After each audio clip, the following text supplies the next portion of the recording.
Hey guys, welcome to Filmy Focus FTFS review of Lenin. So, coming to the point, Akhil previous films తో చూసుకుంటే this time Akhil got relief. Yes, కొంచెం hit కొట్టాడని చెప్పొచ్చు. కానీ ఈ స్టోరీలోకి వెళ్లే ముందు ఒక థింగ్ నాకు ప్రస్థానంలో ఒక డైలాగ్ గుర్తొస్తుంది. అవసరం కోసం దారులు తొక్కే పాత్రలు తప్ప హీరోలు విలన్లు లేరు ఈ నాటకంలో అన్నట్టు మహాభారత రిఫరెన్స్ తీసుకున్నారు. ఆ లాగ్ లైన్ అంతా మీకు చూస్తే లెనిన్ లో ప్రతి క్యారెక్టర్ డెఫినేషన్స్ వాళ్ళ క్యారెక్టర్ యొక్క మార్పులు అది నాకు బాగా నచ్చింది. మహాభారత రెఫరెన్సెస్ బాగా నచ్చాయి. And more over cinema starts with లో ఫేస్ లో నడుస్తూ ఉంటుంది ఒక 40 minutes.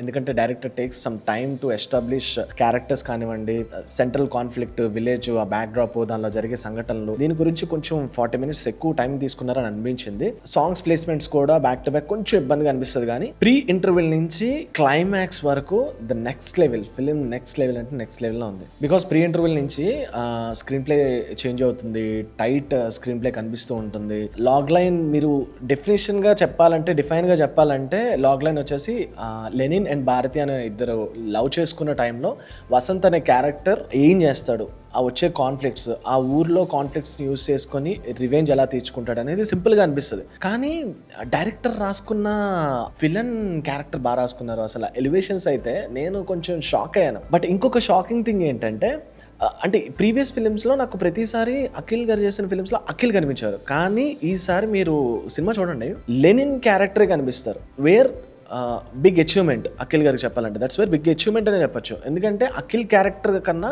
లెనిన్ క్యారెక్టర్ కనిపిస్తుంది. ప్రీ క్లైమాక్స్, క్లైమాక్స్ పార్ట్స్ అయితే నేను కొంచెం ఆ మూమెంట్స్ ఫీల్ అయిన ఉన్నాయి. మీకు ఒకవేళ ట్విస్టులు తెలిసినా సరే it's okay, you can watch. ట్విస్టులు తెలిసినా పర్లేదు, కొన్ని ఆ మూమెంట్స్ అయితే బాగుంటాయి. చెప్పాను కదా మహాభారత రెఫరెన్సెస్ లో లాస్ట్ లో, ఇది స్పాయిలర్ అనుకోండి, but I want to say this, Dharmaraju dog మాత్రమే మిగులుతారు మహాభారతంలో. ఇక్కడ కూడా రిఫరెన్స్ ఒకసారి డైరెక్టర్ చెప్పేసరికి కదా అనే ఒక మూమెంట్ కల్పించింది. ఈ Mahabharata references woven into the story అనిపించింది. లైక్ ఆ సింబాలిజమ్స్ కానివ్వండి, ఆ రిఫరెన్సెస్ కానివ్వండి, ఆ యూనిక్ లేయర్స్ ని డిఫైన్ చేయడంలో ఈ కథకి చాలా హెల్ప్ అయింది. ఇప్పుడు ఈశ్వరరావు గారి క్యారెక్టర్ కానివ్వండి, శివాజీ గారి క్యారెక్టర్ యతిరాజు అని చెప్పేసి, ఈ క్యారెక్టర్స్ ఫస్ట్ హాఫ్ కి ఎలా ఉంటాయి, సెకండ్ హాఫ్ లో ఆ క్యారెక్టర్స్ ఎక్స్ప్లోర్ చేసిన థింగ్స్ నాకు నచ్చాయి. And end of the day ఒక స్పాయిలర్ అనుకోండి, ఒక ఇంటర్వెల్ బ్లాక్ లో మొత్తం అందరూ కౌరవుల మధ్య ఒక అభిమన్యుడు ఉన్నట్టు ఒక సీన్ డిఫరెన్స్ ఉంటుంది. నాకు ఎందుకో మేబీ మైథాలజీస్ ని ఇలా టచ్ చేస్తుంటే నాకు నచ్చుతుంది. మోర్ ఓవర్ నాకు అది నచ్చింది. అండ్ అఫ్ కోర్స్ ఆబ్వియస్లీ ఈ టైంలో మీకు మోర్ వైలెన్స్ కానీ, గోర్ కానీ కనిపిస్తూ ఉంటుంది కదా, ఈ ఫిల్మ్ లో కూడా కనిపిస్తూ ఉంటుంది. But end of the day emotion carry చేయగలిగారు కాబట్టి సెకండ్ హాఫ్ కొంచెం ఎంగేజింగ్ అనిపించింది. సో అందుకే మూవీలో దెర్ ఆర్ సమ్ ఫ్లాస్, కానీ ఆ ఫ్లాస్ని షాడో చేసి మంచి సీన్లు ఉండడం వల్ల కొంచెం బెటర్ అనిపించింది నాకైతే. బట్ తమన్ గారు ఈ బీజిఎం అయితే ఎక్కువగా కన్ఫ్యూజ్ చేయలేదు. ఒక 1-2 సోల్ ఆఫ్ బీజిఎంసే తీసుకున్నారు complete through out the film.